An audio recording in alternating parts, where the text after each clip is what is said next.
우연이란 아무런 인간관계 없이 뜻하지 않게 일어나는 일을 뜻합니다. 반면에 필연이란 만물의 관련이나 일의 결과가 반드시 그렇게 될 수밖에 없음을 뜻합니다. 하인리히 법칙이라고 하는 것이 있습니다. 어떤 대형 사고가 발생하기 전에 29번의 경미한 사고들이 있었고 300회의 징후들이 있었다고 합니다. 그래서 이 하인리 법칙을 1대 29대 300의 법칙이라고 합니다. 성경적으로 볼 때는 우연이란 존재하지 않습니다. 왜냐하면 세상 모든 일에는 원인자, 즉 만물을 존재하게 하시는 하나님이 계시기 때문입니다. 그러므로 성도들은 살아가면서 삶의 자리에서 만나는 모든 일에 하나님의 선하신 섭리가 있음을 깨닫고 언제라도 하나님께로 돌아가는 슈브의 신앙으로 살아야 합니다. 자, 오늘 본문을 통해서 하나님께서는 이제 아브라함의 명령을 받아서 이삭의 신복감을 찾기 위해서 주인 아브라함의 고향인 하란 땅, 그 나홀성에 입성하는 엘리에셀과 또 그곳에서 이제 순조롭게 리브가를 만나는 장면에 대해서 말씀하십니다. 특별히 하나님께서는 이 본문을 통해서 이제 엘리에셀을 통해서 기도의 중요성에 대해서 말씀합니다. 간절함으로 구하는 자에게 하나님께서 얼마나 세심하고 구체적으로 응답하시는지를 오늘 보여주는 그러한 말씀입니다. 자, 오늘도 하나님께서는 우리에게 두 가지 메시지를 주시는데요. 첫 번째 메시지 같이 읽습니다. 시작. 하나님께서는 순종함으로 기도하는 자를 기뻐하십니다. 하나님 어떤 사람을 기뻐하신다고요? 순종함으로 기도하는 사람. 오늘 나홀성에 도착한 이 종 엘리에셀에 대해서 10절과 11절에서 말씀하십니다. 하나님께서는 늙은 종, 이 엘리에셀이 젊지가 않아요. 최소한 아브라함만큼은 아브라함보다는 아니겠지만 어쨌든 아브라함 후계자로 삼아야 할 만큼, 삼을 수 있을 만큼 이제 그런 그 나이가 들었었더라는 거예요. 그래서 이 늙은 종 엘리에셀이 이삭의 신복감을 찾기 위해서 주인의 온갖 좋은 물품들을 낙타 10마리에 싣고 메소포타미아로 가서 나홀의 성에 도착했다라고 말씀합니다. 이 고대 메소포타미아 지역에서 발견되는 이 점토판들이 있습니다. 여러 가지 이제 점토판들이 있는데 그 마리 지역에서 발견된 마리 서판이라고 하는 게 있어요. 근데 이 마리 서판에 보면은 나홀성이라고 하는 그 지명이 나옵니다. 이 나홀성이 이 마리 서판에 의하면 어디에 위치해 있냐면은 여러분 지금 지도에서 보시면은 여기가 이제 유프라테스 강과 그다음에 티그리스 강 사이에 있거든요. 한 상류, 이게 지금 상당히 위쪽입니다. 상류 쪽입니다. 여기에 위치되어 있다고 기록을 하고 있습니다. 그러니까 헤브론으로부터 이 지금 나홀성까지 저기까지 가려면은 대략 한 몇 킬로 되냐면 800킬로 정도 됩니다. 800킬로. 그러니까 800킬로면은 얼마나 될까요? 부산에서부터 올라가면 평양을 지나서 한 신의주까지 가면 한 800킬로 될까요? 네, 뭐 어쨌든 우리나라 한반도를 북에서 위에까지 올라갈 수 있는 그런 굉장히 긴 거리입니다. 그러니까 이 거리를 그 당시에 가는 속도로 가면은요, 한 20일, 한 3주 정도 걸린다 그래요. 또한 몇 마리의 낙타에다가 물품을 싣고 갔다 그래요? 10마리의 낙타에다 실었다라는 거예요. 성경에 나오는 숫자들은 그냥 나오는 숫자는 없습니다. 그 숫자 속에는 의미가 있어요. 어떤 의미가 있을까요? 10이라고 하는 숫자는 어떤 수를 상징한다고요? 만수입니다. 꽉 찬 수. 무슨 말이냐면 10마리의 낙타에다 물품을 실었다라는 건 뭐래요? 아브라함의 부요함을 보여주기에 완벽했다라는 거예요.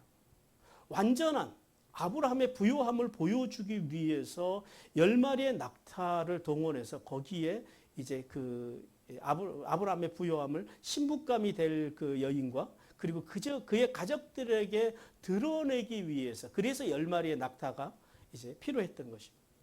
자, 엘리에셀이 약 3주간의 여행을 통해서 이제 해질녘에 나홀성에 도착을 하는데 어디에 도착했다고 성경에서 기록하고 있어요?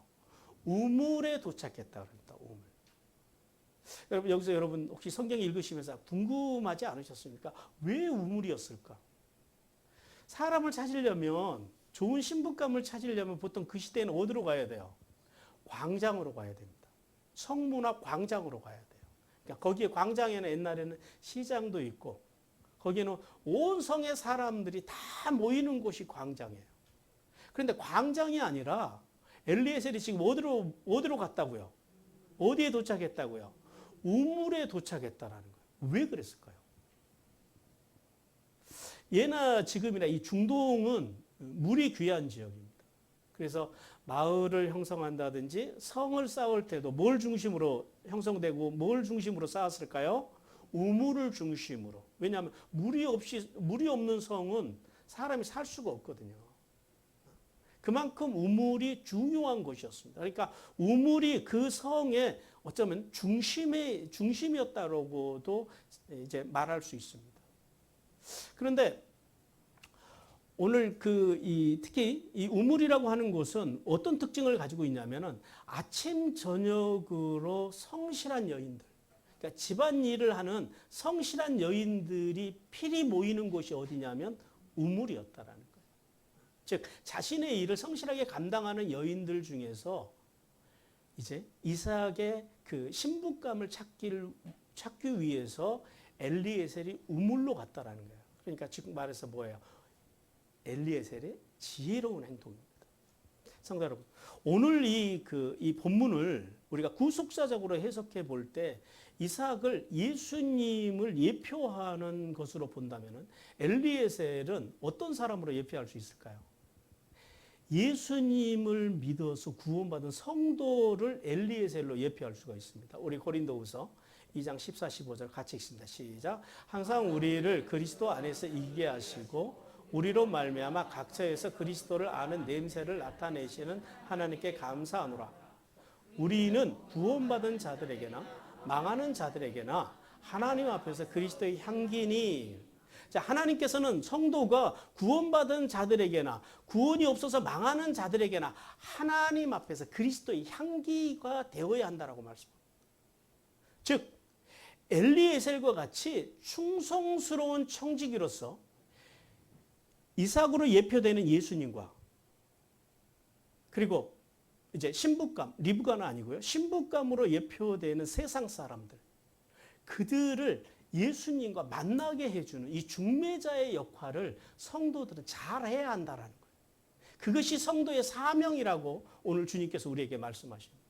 그러므로 성도가요, 그리스도의 향기의 역할을 잘 감당해야 되는데, 자, 그리스도인으로서 이제 세상에 나가서 향기의 역할을, 이 중매자의 역할, 예수님과 세상 사람들의 중매자의 역할을 잘 하기 위해서는요, 두 가지 모습이 필요하다라고 본문 통해서 우리에게 말씀하십니다. 첫 번째는 뭐냐면 순종입니다. 우리 사무엘상 15장 22절 같이 읽습니다. 시작. 순종이 제사보다 나았고 듣는 것이 수양의 기름보다 나으니. 그럼 자, 순종의 사람 엘리에셀, 그는 지금 늙은 나이입니다. 젊지가 않아요. 그 늙었음에도 불구하고 주인 아브라함의 명령을 받았을 때에 자신의 늙음을 핑계하지 않습니다. 오늘날 많은 그리스도인들이요, 나이가 들면은 아이고 내가 이 나이에 그렇게 생각을 합니다. 그런데 오늘 엘리에셀은요, 자신의 늙음에 대해서 전혀 핑계하지 않습니다. 그리고 또 이제 노구임에도 불구하고 이 800km라고 하는 여행, 지금이야 뭐 800km 같으면 차로 하루면 충분히 갈 수 있는 거리잖아요. 근데 과거에는 며칠을 갔다고요? 그 사막길을, 광야길을 무려 이제 3주나 되는 거리를 가야 하는 거리입니다. 그러니까 노구를 이끌고 간다라고 하는 것은 만만치가 않다라는 거죠. 그런데 그리고 이 800km라고 하는 먼 길을 가다 보면 그 당시에는 무슨 치안이 돼 있는 것도 아니고 어떤 도적이나 강도의 위험을 만날지도 모르잖아요. 더구나 지금 뭘 가지고 가요? 10필의 낙타에다가 온갖 진귀한 것을 다 가지고 가는 이제 엘리에셀입니다. 근데 그 길에서 만나는 어려움이나 이런 도적이나 강도의 위험에 대해서 엘리에셀은 전혀 핑계하지 않아요. 제가 가다가 강도 만나 죽으면 어떡해요? 라고 말하지 않았다라는 거예요. 그렇죠? 엘리에셀은요, 주인의 명령에 순종하여서 충성스럽게, 그리고 성실하게, 그리고 묵묵하게 자신의 사명을 감당하는데 모든 지혜와 힘을 사용합니다. 이것이 엘리에셀의 순종이었다라는 거예요. 하나님께서는 예수 그리스도를 믿어 구원받은 성도들이요, 이 엘리에셀과 같은 순종의 자세를 가져야 한다라고 말씀합니다. 성도는 생명과 삶의 주인이신 예수님의 말씀 앞에서 예수님의 말씀이면 어떤 환경이나 나이나 사람을 핑계하지 않고 죄 없으신 예수 그리스도의 말씀을요. 어떻게 해요? 믿고 그 다음에요. 예수님의 말씀을요. 내 삶의 최고의 가치로 존중하고 그러고 나서요. 그렇게 살기 위해서 그렇게 순종하기 위해서 발버둥 치는 자세를 가져야 한다라고 주님께서 말씀하십니다. 그리고 두 번째는 지혜입니다. 우리 로마서 12장 3절 말씀 같이 읽습니다. 시작.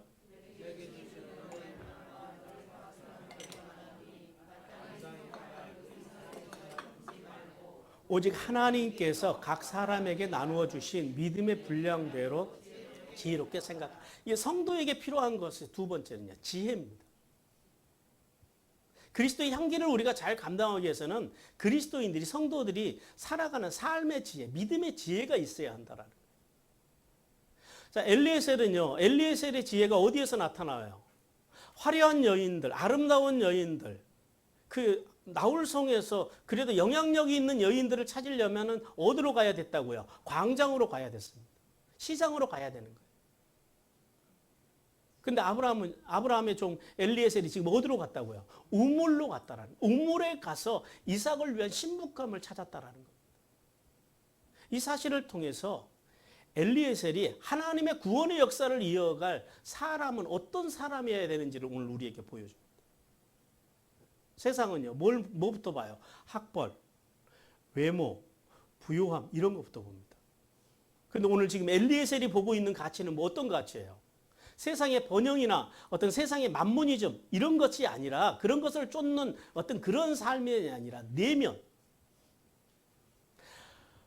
마음의 신실함, 그 중심의 신실함, 그 신실함을 먼저 보고자 하는 지혜가 누구에게 있었다고요? 엘리에셀에게 있었다라는 거예요. 하나님께서는 오늘 우리에게 그러한 지혜를 가져야 된다라는 거예요. 세상 사람들과 같은 지혜가 아니라 하나님의 사람으로서 믿음의 지혜, 신앙의 지혜를 가지고 사람의 내면의 가치, 그 마음의 가치를 더 귀히 여기는 그런 참된 지혜를 가지고 하늘의 복과 땅의 복을 받기를 주님께서 원하십니다. 그리고 12절부터 14절을 보니까요. 종의 기도, 엘리에셀의 기도가 이제 나옵니다. 하나님께서는 하란 땅 나홀에성 우물가에 도착한 엘리에셀이 이제 그곳에 와서 제일 먼저 한 것이 뭐냐면 기도였다라는 거예요. 어떤 기도를 드리냐면 하나님의 역사와 섭리 가운데서 이삭을 위한 신부감을 순조롭게 만나게 하셔서 자신의 주인인 아브라함에게 지금까지 베푸신 그 무한하신 은혜, 헤세드의 은혜, 그 은혜를 베풀어 달라고 기도합니다. 보통 우리가 이렇게 먼 여행을 해서 어떤 도시에 들어가면 제일 먼저 뭐부터 시작을 할까요? 보통은 사람들은 숙소부터 잡을 거예요. 그렇죠? 쉴 수 있는 숙소. 그래서 이제 여독이 좀 풀리고 나면 바로 이제 그리고 난 다음에 자신의 일을 이제 하는 것이 보통의 순서였을 것입니다. 그런데 오늘 여기 그 엘리에셀은요. 나홀성에 도착하자마자 제일 먼저 한 게 뭐였다고요? 기도였다. 왜 아브라함이 엘리에셀을 그 노구의 엘리에셀을 이 먼 땅까지 보냈는지 그 이유를 아시겠죠? 엘리에셀은 그런 하나님의 종이었어요. 그런 기도의 사람이었다라는 거예요. 근데 그가 기도를 드릴 때 그의 기도는 막연한 기도가 아니었습니다. 그의 기도는 구체적이면 간절했다라는 거예요. 즉 한 소녀에게 마실 물을 요속했을 때 그녀가 자신뿐만 아니라 낙타에게까지 물을 마시게 하면 그 여인을 하나님이 예비하신 여인으로 알겠다라고 기도를 합니다. 오늘 엘리에셀을 통해서요. 하나님께서는 우리에게 기도의 모델을 보여주시는데요. 엘리에셀의 기도의 특징입니다. 첫 번째는 기도란 무엇이냐? 기도라고 하는 것은 언약을 근거로 드리는 것이라는 사실을 오늘 알게 합니다. 엘리에셀은 자신의 사명을 이루기 위해서 하나님께 기도할 때 어떤 하나님을 부르짖어요? 엘로힘. 오늘 우리 성경에서 하나님이라고 번역되어 있죠. 어떤 하나님의 엘로힘의 하나님은 전능하신 하나님입니다. 그 전능하신 하나님을 찾습니다. 그리고 이어서요. 여호와. 이제 예후와인데요. 히브리어로 예후와를 음역한 것이 여호와입니다만은 예후와 즉 언약의 신실하신 하나님 이 두 하나님의 그 이제 성품, 그 하나님의 호칭을 동시에 부릅니다. 그러면서 그가 뭐라고 기도하냐면 자신의 주인 아브라함에게 뭘 베풀어 달래요? 헤세드, 은혜를 베풀어 달라. 무슨 말이에요? 이 12절 말씀을 종합해 보면 이렇게 돼요. 하나님께서 자신의 주인 아브라함을 먼저 찾아오셔서 언약을 세워주시고 보호하시고 인도하시고 구원을 약속해 주셨으니 이제 하나님께서는 그 언약, 아브라함, 자신의 그 주인인 아브라함, 그 아브라함에게 세우신 그 언약을 하나님 충실하게 이제 이행하십시오. 그리고 당신의 무한하신 사랑을 당신의 주인을 위해서 나타내 주십시오라고 하는 기도입니다. 즉 무슨 말씀이냐면 엘리에셀은 이삭을 위한 이 신부감을 찾는 문제가 단순히 한 여자를 찾는 문제가 아니라 어떤 문제라는 거예요? 하나님의 언약 가운데 있다라는 거예요. 하나님의 섭리 가운데 있다라는 거예요. 아까 예화에서 말씀드린 대로요. 세상에 우연이라는 게 없다라는 거예요. 모든 것이 하나님의 섭리 가운데 있음을 이 아브라함의 종 엘리에셀은요, 철저하게 그는 그렇게 이제 고백하며 하나님의 언약을 이루게 해달라고 그렇게 기도합니다. 뭘 붙들고 기도하는 거예요? 언약을 붙들고 지금 기도하고 있다. 그러므로 성도는요, 무슨 일이든지 뭘로 시작해야 돼요? 기도로 시작하는 자세를 가져야 돼요. 그리고 또한 우리의 기도가 막연해서는 안 된다라는 거예요. 성도의 기도는요, 구체적이어야 돼요. 근데 구체적이라고 하는 것이 뭘 중심으로 구체적이어야 된다고요? 언약의 말씀을 붙들고 구체적으로 그리고 간절하게 기도할 때 응답받을 수 있다는 사실을 깨닫기를 주님께서 원하십니다. 그리고 이 엘리에셀의 기도를 통해서 하나님께 두 번째 알게 하시는 것은 뭐냐면 기도란 무엇이냐? 자신의 뜻을 구하는 것이 아니라 하나님의 거룩한 뜻을 나타내기 위해서, 드러내기 위해서, 그 뜻을 알아가기 위해서 드리는 것이 기도라는 거예요. 오늘 그 엘리에셀의 기도를 우리가 언뜻 보면은 이런 기도가 돼요. 자신과 자신의 낙타에게 물을 주는 이 여인을 신부감으로 삼겠다라고 하는 그런 일방적인 하나님 앞에 어떤 조건을 제시하는 그런 그 기도처럼 보입니다. 그런데 사실은 아니에요. 왜냐하면 원문을 자세히 보면 14절 마지막에 엘리에셀이 그러죠. 내가 알겠나이다 그래요. 알겠나이다. 이 알다라고 하는 말이 히브리어로 야다라 그러거든요.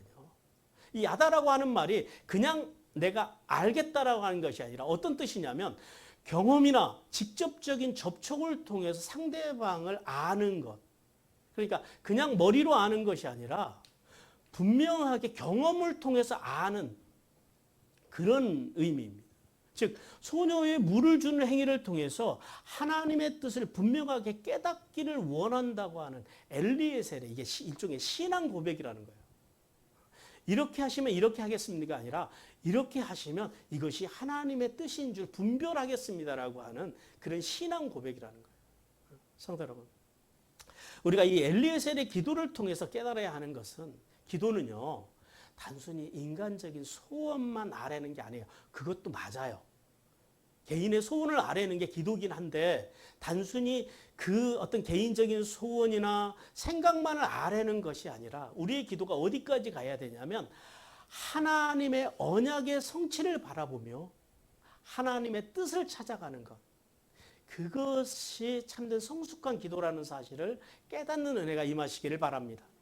우리 마태복음 6장 33절 같이 읽습니다. 시작. 그런즉 너희는 먼저 그의 나라와 그의 의를 구하라. 그리하면 이 모든 것을 너희에게 더하시리라 그럽니다.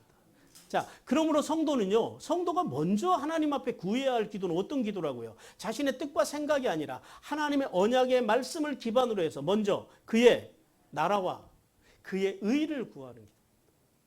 그럼 그의 나라와 그의 의를 구하는 기도가 뭘까요? 그의 나라를 구한다라는 것은 이런 의미입니다.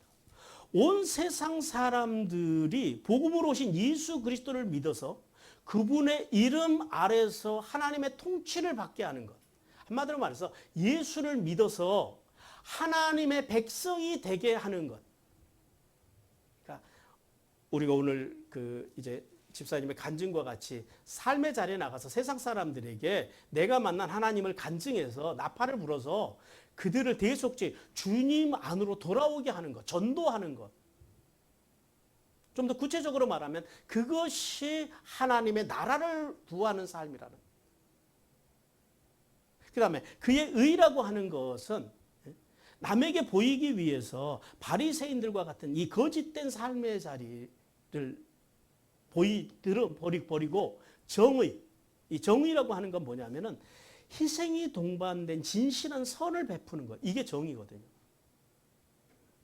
그 정의를 행하는 사람. 그러므로 성도의 기도는요, 자기중심적인 기도에서 이렇게 언약을 붙들고 하나님 앞에 드리는 기도로 성장에 가기를 주님께서 원하십니다.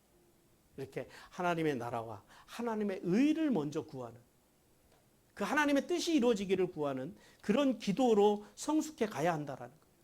사랑하는 성도 여러분, 하나님께서는 성도의 기도가 중언부언하는 기도가 되지 않기를 원합니다. 모든 일에 언약의 말씀에 순종함으로 구체적으로 드리는 기도를 통해서 모든 성도의 기도가 하늘에 이스리며 땅에 기름진 복을 받기를 주님께서 간절히 원하십니다. 두 번째, 하나님께서 주시는 메시지입니다. 같이 읽습니다. 시작. 하나님께서는 성도의 기도에 속히 응답하시며 응답받는 성도의 감사와 찬양을 기뻐 받으신다라고 말씀합니다. 자, 먼저 15절에서요. 25절 말씀을 통해서 이제 종 엘리에셀과 리브가가 만나는 장면에 대해서 말씀하십니다. 하나님께서는 엘리에셀의 기도가 마치기도 전에, 중요한 포인트는 여기에요. 엘리에셀이 하나님 앞에 기도가 마치기도 전에 즉각적으로 하나님께서 응답하시는데, 어떻게 응답하시냐면 아브라함의 동생 나홀의 아들 부두엘의 딸인 리브가가 우물에 와서 엘리에셀의 그 요청대로 낙타에게뿐만 아니라, 자신에게뿐만 아니라 낙타에게까지도 물을 마시게 하였다고 말씀합니다. 이 엘리에셀이 이 리브가의 행동을 아무 말 없이 지켜보다가 기도가 응답된 것을 보고 리브가에게 반세겔의 금고리와 13개의 손목고리 한 쌍을 선물로 주었다라고 말씀합니다. 우리 성경에는 이 코골이라고 되어 있는데요. 뭐 코골이라 그래도 맞고 기골이라 그래도 맞습니다. 그것이 성경에서는 금고리 이렇게 그 번역을 이제 되어 있는데요. 자, 하나님께서는 본문을 통해서 자 보십시오. 구속사의 이 두 번째 대를 이어갈 리브가에 대해서 자세한 정보를 주십니다. 첫 번째, 리브가는 아브라함의 동생 나홀과 그의 아내 밀가의 아들 부두엘의 딸이었습니다. 즉 아브라함에게는 그 이제 족보상 어떻게 되는 거예요? 손녀가 되는 겁니다. 손녀가 되는 거예요. 이 사실을 통해서 알 수 있는 것은, 자, 첫 번째는 리브가가요, 아브라함이 찾던 자기 혈통이었다라는 거예요. 아브라함이 지금 엘리에셀을 이 먼 800km나 되는 곳까지 보내신 이유가 어디 있었다고요? 자신의 혈통 가운데서 이삭의 이제 신부감을 찾기 위해서인데, 실제로 하나님께서는 그 아브라함의 직계 혈통을 만나게 하십니다. 두 번째는 그 리브가의 아버지 이름이 누구라고요? 부두엘입니다. 부두엘. 우리 성경에서는 이제 부두엘로 음역이 되어 있는데요. 원문에 보면 베투엘이라고 되어 있습니다. 베투엘. 이게 베투엘이 무슨 말이냐면, 일단 성경에 엘, 야 이런 그 글자가 들어가면은 누구라고요? 하나님입니다. 하나님. 그러니까 이 그 베투라고 하는 말의 원동사가 마트더라고요. 마트. 그러니까 이게 무슨 말이냐면 사람이라는 말이에요. 이게 성경에서는 많이 사용되지는 않는데 소수의 사람을 일컬을 때 이 마트라고 하는 단어를 쓰더라고요. 보통 사람이라고 하는 단어를 쓸 때는 뭐 이쉬, 아담, 에노시 뭐 이런 단어를 많이 쓰거든요. 근데 오늘 본문에서는 이 마트라고 하는 단어가 등장을 해요. 그러니까 무슨 말이에요? 베투엘이라고 하는 말을 이제 우리가 종합해 보면요, 하나님의 사람이라는 말이에요. 하나님의 사람. 이걸 통해서 우리가 뭘 알 수 있습니까? 리브가가 어디에서 자랐다고요? 이름으로 보아서. 리브가가 어디서 자랐냐면은 하나님의 사람 밑에서. 아버지가 하나님의 사람이었다라는 거예요. 그러니까 믿음의 가정에서 자랐음을 보여줍니다. 또한 리브가에 대한 두 번째 정보는 그거예요. 외모가 아름다운 소녀였다라는 거예요. 오늘 그 본문에 보면은요, 메우라고 하는 단어가 나옵니다. 이게 메오드라고 하는 말인데 최상의 비교급입니다. 그러니까 더 이상 나은 것은 없다라는 거예요. 그러니까 리브가를 매우 아름다운 여인으로 오늘 성경에서는 묘사합니다. 그런데 그녀의 아름다움은 단순히 외적인 아름다움은 아니었다라는 거예요. 어떤 아름다움이냐면 베투엘, 하나님의 사람인 아버지 밑에서 자란 신앙으로 다듬어진 인격과 그리고 오늘 이제 하는 행실로 보아서 그 행실이 조화를 이룬 그런 아름다운 여인이었다. 그러니까 겉과 속이 아름다운 그런 여인이었음을 우리에게 보여줍니다. 그리고 세 번째는 오늘 본문에 보니까 그래요.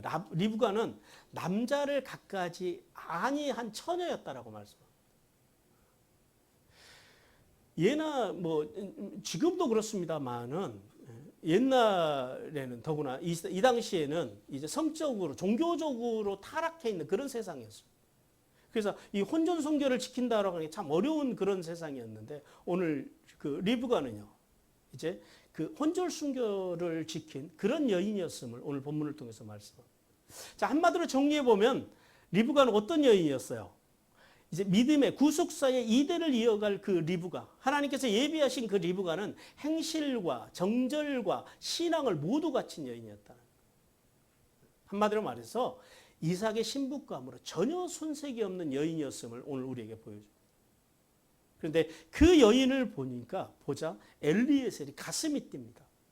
엘리에셀이 가슴이 뛴 것을 어떻게 알 수 있냐면 오늘 본문에 보니까요. 엘리에셀이요 마주 달려갔다 그래요. 그냥 그녀가 아름다워서가 아니라 자신의 기도의 응답으로 이제 그녀를 본 거예요. 그래서 그 뛰는 가슴을 가지고 달려가서 이제 자신이 하나님 앞에 기도했던 그 내용을 이제 그 리브가에게 요청을 합니다. 오늘 이 설레이는 마음으로 이 리브가를 만난 이 엘리에셀, 이 사건을 통해서 하나님께서 오늘 우리에게 두 가지 메시지를 주십니다. 첫 번째 메시지는 뭐냐면 하나님께서는 성실하게 헌신된 사람들에게 복을 주시고 하나님의 구원의 역사에 사용하신다라는 거예요.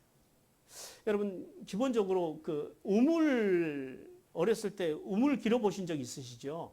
요즘에 이제 수돗물이 있어서 바로바로 주방에서 물이 나옵니다만 옛날에는요. 저희 동네에도 제가 자랐던 동네에도 우물이 하나 있었거든요. 우물에서 물을 길어다가 이제 마시고 씻기도 하고 이제 식사도 하고 그랬습니다만은 우물은요 대체로 다 깊습니다. 더구나 이 중동에 있는 우물은 우리의 우물보다 더 깊어요. 그러니까 무슨 말이냐면 그 당시 우물들은요 밧줄에다가 지금과 같은 뭐 플라스틱도 아니고 그 항아리나 가죽 부대를 매달아서 물을 퍼올립니다. 그리고 그 여성이 끌어올렸으니까 물을 얼마나 많이 퍼겠어요, 그죠? 그런데 그렇게 물을 퍼올려서 이 리브가가 엘리에셀에게만 물을 먹인 것이 아니라 낙타 몇 마리요? 10마리라고 그랬습니다. 10마리에게 그 물을 다 먹입니다. 근데 여러분 낙타 한 마리가 물을 먹는 양이 얼마인 줄 아십니까? 네. 낙타가 물을 먹는 양이 15분 안에 대략 113리터를 먹는답니다. 10마리니까 리브가가 최소한 얼마의 물을 끌어올렸다라는 거예요. 퍼올렸다라는 거예요. 최소한 1톤입니다. 어린 소녀가 1톤의 물을 끌어올려서 뭐 수돗물을 트는 것도 아니고 퍼서 담아서 그것을 또 가지고 올라와서 구유에 담아서 낙타들이 오늘 성경 보니까 배불리 먹었다라는 거예요. 흡족하게 마시게 했다라는 거예요. 그러니까 얼마나 리브가가 헌신적이며 인내심이 많은 여인인가를 오늘 성경 속에서 보여줍니다. 또 그 속에서 우리가 발견할 수 있는 건 그거예요. 긴 여행에 지쳐있는 동물까지도 사랑하는 리브가의 그 따스한 마음. 그 마음이 오늘 이 성경 속에 기록되어 있다는 거예요. 그러니까 그녀의 심성과 성품을 우리가 알 수 있다는 거예요. 성도 여러분, 하나님께서는요. 하나님의 사람을 세우실 때 아무나 세우지 않습니다. 문제는 아무나 세워지는 게 문제예요. 원래 하나님의 사람들은 아무나 세워져서는 안 됩니다. 리브가처럼 몸에 밴 섬김과 친절과 헌신으로 하나님과 하나님의 사람들, 이웃들을 섬기는 성도들에게 하나님께서는 복을 주시고 그들을 귀히 선택하셔서 사용한다는 사실을 깨닫기를 주님께서 원하십니다. 그러므로 성도들은요, 하나님의 말씀과 말씀의 정신이 몸에 배도록 순종하고 헌신하는 삶을 통해서 하늘의 복과 땅의 복을 받기를 주님께서 원하십니다. 두 번째는 하나님께서는 기도한 대로 믿고 행하는 자에게 응답과 복을 주신다고 말씀합니다. 오늘 본문 속에 등장하는 엘리에셀. 그 엘리에셀은요, 뛰는 가슴을 가지고 기도의 응답을 받았으니까요. 뛰는 가슴을 가지고 달려가서 그녀에게 이제 기도한 내용들을 요청하고, 오늘 본문에는 정확하게 기록되어 있지 않지만 오늘 엘리에셀이요, 오늘 본문의 원문을 보면 그래요. 그 자리에서 아무 말도 없이 꼼짝도 하지 않고 그 1톤이나 되는 물을 퍼서 올려서 그 10마리의 나귀를 먹이는 리브가를요, 용이 주도하게 세밀하게 관찰했다라고 성경은 말씀합니다. 그러니까 그것을 퍼 올리는 리브가도 대단하고, 그것을 하는 동안에 그 자리에 서서 꼼짝도 안 하고 서서 그것을 관찰하고 있는 그 엘리에셀, 얼마나 엘리에셀이 자신의 사명에 충실했는지를 오늘 보여주는 장면입니다. 성도 여러분, 많은 그리스도인들이요, 부지런히 하나님 앞에 기도해 놓고 정작 자기의 기도를 까먹는 사람들이 얼마나 많은지 모릅니다. 그리고 다른 생각하느라고 하나님의 응답이 오는지 안 오는지도 관심도 없는 성도들을 우리는 종종 봅니다. 주님께서 우리에게 이렇게 말씀합니다. 요한복음 15장 7절 같이 읽습니다. 시작. 너희가 내 안에 거하고 내 말이 너희 안에 거하며 무엇이든지 원하는 일을 구하라. 그리하면 이루리라. 분명히 이루어질 거라고 하는 믿음을 가지라라는 거예요. 그 믿음을 누가 가졌다고요? 엘리에셀이 가졌다. 기도하고 잃어버리고 다른 데 정신 팔리는 것이 아니라 자신의 기도가 어떻게 이루어지는지 엘리에셀이요, 그 자리에 서서 꼼짝도 하지 않고 그 기도가 이루어지는 것을 관찰했다라는 거예요. 그것은 사명에 충실한 것도 있지만은 하나님의 응답을 기다리는 기도하는 자의 자세를 오늘 우리에게 보여줍니다. 그러므로 성도는 믿음으로 기도하고 분명히 이루어질 것을 믿고 기도한 대로 행함으로 응답받고 하늘의 복과 땅의 복을 받기를 주님께서 원하십니다. 오늘 마지막으로 이제 26절과 27절 중에서 이제 종 엘리에셀의 경배와 찬양에 대해서 하나님께서 말씀하십니다. 하나님께서는 엘리에셀이 자신의 기도가 신속하게 응답되어서 이삭의 신부감을 순조롭게 만나게 하신 하나님의 섭리에 감격하고 감사하고 경배와 찬양을 드렸다고 말씀합니다. 자, 엘리에셀은 기도의 응답에 대해서 하나님께서 자신의 주인에게 베풀어 주신 두 가지에 대해서 하나님을 예배하고 하나님을 경배합니다. 첫 번째는 뭐냐면 은혜입니다. 우리 성경에는 뭐라고 기록되어 있어요? 사랑이라고 번역되어 있습니다. 그러니까 이게 우리 성경을 이게 좀 번역을 하는데 이렇게 그러니까 은혜와, 그러니까 헤세드와 에메트인데 이것이 하여튼 이렇게 여러 가지로 번역을 해놔서 우리가 정확한 의미를 파악하는데 좀 우리 성경에는 조금 한계가 있습니다. 근데 이 본문에 보면 헤세드입니다. 어떤 은혜예요? 무한하신 하나님의 은혜를 찬양합니다. 엘리에셀은 아브라함의 생애를 너무 잘 알고 있는 사람입니다. 아브라함이 지금은요, 훌륭한 대선지자, 믿음의 사람이 되었지만 그 전에는요, 헛갈리는 인생을 살았음을 누구보다도 누가 잘 알아요? 엘리에셀이 알고 있어요. 그런데 자신의 주인이 그 헛갈리는 인생을 살았을 때부터 지금까지 하나님께서 이제 찾아오셔서 맺으셨던 그 언약, 하나님께서 그 언약 어떤 언약이에요? 은혜의 언약. 내가 너를 버리지 않고 떠나지 않겠다라고 하는, 그리고 너에게 복을 주겠다고 하는 그 은혜의 언약이 이렇게 이루어져 가고 있음을 누가 제일 생생하게 아냐면 엘리에셀이 생생하게 알았다라는 거예요. 그래서 엘리에셀은요, 아브라함에게 은혜를 베푸신 그 하나님을 찬양하고 예배하고. 두 번째는요, 진리입니다. 우리 성경에서는 역시 성실이라고 번역되어 있습니다. 성실. 성실이라고 번역해서 틀리는 것은 아닙니다만은 좀 일관성이 있게 번역하려면 진리로 번역을 해야 됩니다. 은혜와 진리로 번역을 해야 됩니다. 이 진리라고 하는 단어는 원어 성경에는 에메트라고 되어 있거든요.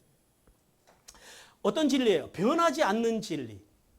변하지 않는 진리로 찾아오셔서 언약을 말씀하시고 지금까지 그 변하지 않는 진리를 따라서 언약을 따라서 인도해 주신 그 하나님을 찬양합니다. 여러분, 엘리에셀의 기도, 엘리에셀의 지혜, 순종, 지혜, 기도, 그리고 엘리에셀의 찬양과 경배. 여러분, 왜 하나님께서, 아브라함이 왜 하나님 앞에 엘리에셀을 자식이 없을 때 후계자로 세우려고 하는지 이제 이해가 되십니까? 엘리에셀은 그런 사람이었다라. 여러분, 지금도요, 예수님께서는 우리에게 은혜와 진리로 찾아오셨다라고 말씀합니다. 우리 요한복음 1장 14절 같이 읽습니다. 시작. 말씀이 육신이 되어 우리 가운데 거하시매 우리가 그의 영광을 보니 아버지 독생자의 영광이요 은혜와 진리가 충만하더라 그럽니다. 자, 은혜와 진리, 이 헤세드와 에메트. 이 은혜와 진리는 뭘 말씀하시냐면 죄인인 인간을 찾아오시는 하나님의 속성입니다. 하나님은 언제나 우리에게 찾아오실 때 뭘로 찾아오세요? 은혜와 진리로 찾아오십니다. 그런데 어떤 분들은요, 자꾸 하나님을 저주하시는 하나님, 심판하시는 하나님, 물론 종말에는 우리를 심판하실 거예요. 근데 그 심판은 어떤 심판이에요? 영생으로 인도하기 위한 심판이지 영벌을 위한 심판이 아니다라는 거예요. 믿는 사람들에게는. 하나님 뭘로 오신다고요? 은혜와 진리로 오신다라는 거예요. 또 어떤 분들은 은혜의 하나님은 잘 알아요. 믿어요. 근데 또 진리의 하나님에 대해서는 어떤 분들은요, 불편해합니다. 그래서 말씀을 공부합시다, 말씀대로 삽시다 하면은요, 진리 안에 삽시다 하면 그게 어떻게 가능하냐라고 자꾸 되묻습니다. 그건 뭐예요? 못 살겠다라는 거예요. 그렇게는. 근데 그거는 참된 신앙이라 할 수가 없다라는 거예요. 주님께서 은혜와 진리로 찾아오셨다라는 건 뭐예요? 은혜로 오셔서 우리를 구원해 주셨고, 그래서 우리가 의가 되게 하셨고, 또 진리로 오셔서요, 우리에게 그 진리 안에서 정의롭게 살아가기를 원하신다는 거예요. 정의롭게. 정의롭게 산다는 게 뭐예요? 여러분, 어떤 분들은요, 우리가 대가 없이 구원을 받았다 그럽니다. 맞아요. 우리 관점에서 볼 때 우리는 아무 대가 없이 예수를 믿음으로 구원받는 건 맞아요. 그런데요, 대가가 없는 게 아니에요. 어마어마한 대가가 치러진 공의입니다. 어떤 대가예요? 십자가에서 예수님께서요, 자기의 목숨을 물과 피를 쏟아주신 그 대가. 그러니까 정의를 행한다고 하는 것은 거기에 대가가 동반된, 그러니까 대가 없는 그러니까 정의 없는 공의는 없다라는 사실을 여러분 깨달아야 됩니다. 주님께서 십자가에서 정의를 베풀어 주셨기 때문에, 대가를 지불해 주셨기 때문에 우리가 값없이 공의를 입어서 하나님의 자녀가 되었음을 믿어야 합니다. 그러므로 하나님의 백성들이요, 우리가 이제 공의롭게 되었으니까 이제 그 다음에 가서 우리가 또 사람들에게 의를 베풀어야 되잖아요. 의를 베푼다라는 건 뭐예요? 우리가 가서 삶의 자리에 나가서 정의를 행해야 된다라는 거예요. 예수님이 십자가에서 우리를 위해서 대가를 지불하신 것처럼 우리도 누군가를 위해서 대가를 지불해야 한다라는 거예요. 그것이 성도의 삶이어야 한다라고 오늘 주님께서 우리에게 말씀하십니다. 성도 여러분, 그러므로 은혜로 오신 예수 그리스도를 믿어서 하나님의 공의가 된 성도들은요, 예수님처럼 사랑의 대가를 지불할 줄 아는 이 정의로운 삶, 그 삶을 통해서 하나님께 최고의 예배와 오늘 엘리에셀과 같이 예배와 찬양을 돌릴 줄 아는 그 삶, 그 삶을 통해서 하나님을 영화롭게 하는 성도들이 되기를 주님께서 간절히 원하십니다. 사랑하는 성도 여러분, 하나님께서는 삶의 자리에 오늘 분명히 한 건 우리에게 우연이 없다라고 말씀하십니다. 범사에는 뭐가 있다고요? 하나님의 뜻이 있다고요. 그 뜻 앞에서요, 순종할 줄 아는 신앙, 그리고 기도할 줄 아는 신앙, 그리고 기도했으면 그 기도한 대로 행할 줄 아는 신앙, 그리고 응답 받았으면요, 신속하게 하나님 앞에 찬양하고 예배할 줄 아는 신앙, 그 신앙을 통해서 하늘에 있으리며 땅에 기름진 복을 받는 성도들이 되시기를 주님께서 간절히 원하십니다.